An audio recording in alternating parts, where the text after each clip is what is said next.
1 മുതൽ 29 വരെയുള്ള വാക്യങ്ങൾ. ഗോഗിന്റെ പഠനം. മനുഷ്യപുത്ര, ഗോഗിനെതിരെ പ്രവചിക്കുക. ദൈവമായ കർത്താവ് അരുളി ചെയ്യുന്നു, മെഷേക്കിന്റെയും തൂബാലിന്റെയും അധിപതിയായ ഗോഗേ, ഞാൻ നിനക്കെതിരെയാണ്. ഞാൻ നിന്നെ തിരിച്ച് വടക്കേ അയലത്തു നിന്ന് ഇസ്രായേൽ മലയാളിക്കെതിരെ കൊണ്ടുവരും. നിന്റെ ഇടത് കൈയിൽ നിന്ന് വില്ല് തപ്പിച്ചു കളയും, വലത് കൈയിൽ നിന്ന് അമ്പുകൾ താഴെ വീഴ്ത്തും. നീയും നിന്റെ സൈന്യവും നിന്നോടൊപ്പമുള്ള ജനതയും ഇസ്രായേൽ മലകളിൽ വീഴും. എല്ലാവിധ ഹിംസ പക്ഷികൾക്കും വന്യമൃഗങ്ങൾക്കും ഇരയായി നിന്നെ ഞാൻ കൊടുക്കും.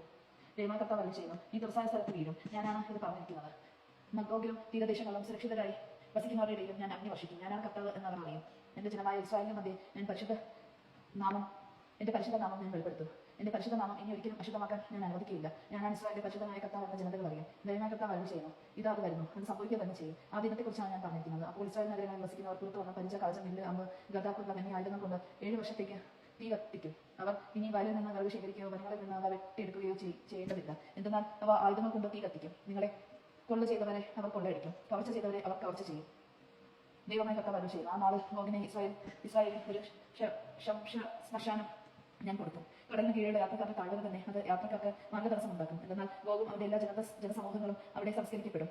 ഹൊമോൺ ഗോഗ് താഴ്വര എന്ന് അത് വിളിക്കപ്പെടും. അവരെ സംസ്കരിച്ച് ദേശം ശുദ്ധീകരിക്കാൻ ഇസ്രായേൽ ഭവനത്തിന് 7 മാസം വേണ്ടി വന്നു. ദൈവമായ കർത്താവ് അരുളി ചെയ്യുന്നു, ദേശത്തെ എല്ലാ ജനവും കൂടി അവരെ സംസ്കരിക്കും. ഞാൻ എന്റെ മഹത്വം വെളിപ്പെടുത്തുന്ന ദിവസം അവർക്ക് അത് ബഹുമാനത്തിന് കാരണമാകും. ദേശമെല്ലാം നിരന്തരം ചുറ്റി നടന്ന് അവശേഷിക്കുന്നവരെ സംസ്കരിക്കാനും അങ്ങനെ സ്ഥലമെല്ലാം ശുദ്ധീകരിക്കാനും അവർ ആളുകളെ നിയമിക്കും. 7 മാസം അവസാനം അവർ അന്വേഷണം നടത്തും. അവർ ദേശത്തിലൂടെ കടന്നു പോകുന്നതിനിടയിൽ ആരുടെയെങ്കിലും വസ്തു കണ്ടാൽ അത് ഹൊമോൺ ഗോഗിന്റെ താഴ്വരയിൽ സംസ്കരിക്കുന്നതുവരെ അതിന്റെ സമീപം ഒരു അടയാളം സ്ഥാപിക്കും. അവിടെയുള്ള പട്ടണം ഹമോന എന്ന പേരിൽ അറിയപ്പെടും. ഇപ്രകാരം അവർ ദേശം ശുദ്ധമാക്കും. മനുഷ്യപുത്ര, ദൈവമായ കർത്താവ് അരുളി ചെയ്യുന്നു, എല്ലാ തരം പക്ഷികളോടും വലിയ മൃഗങ്ങളോടും പറയുക, ഞാൻ നിങ്ങൾക്ക് വേണ്ടി ഒരുക്കുന്ന യാഗവിരുന്നിനായി എല്ലാ ഭാഗത്തു നിന്ന് കൂട്ടമായി വരിക. ഇസ്രായേൽ മലകളുടെ ഏറ്റവും വലിയ യാഗവിരുന്നാണിത്.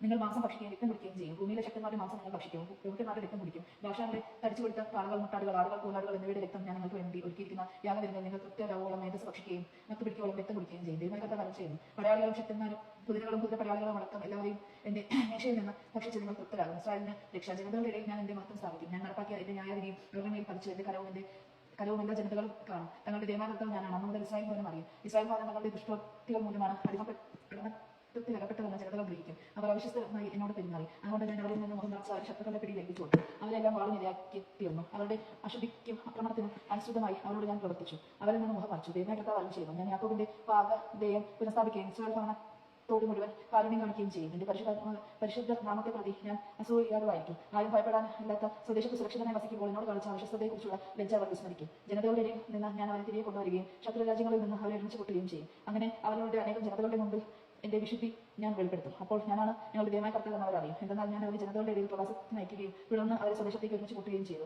അവരിൽ ആരെയും ജനതകളുടെ ഇടയിൽ ഞാൻ ഉപേക്ഷിക്കുകയില്ല. ഇസ്രായേൽ ഭവനത്തിൽ നിന്ന് ഞാൻ എന്റെ മുഖം ഇനിമേൽ മറക്കുകയില്ല. എന്തെന്നാൽ ഞാൻ എന്റെ ആത്മാവിനെ അതിന്മേൽ അയച്ചിരിക്കുന്നു. ദൈവമായ കർത്താവ് അരുളി ചെയ്യും. ദൈവജനമാണ് നാം കേട്ടത്. നമുക്ക് ദൈവത്തെ സ്തുതിക്കാൻ, ക്രിസ്ത്യാനിക്ക് സ്തുതി.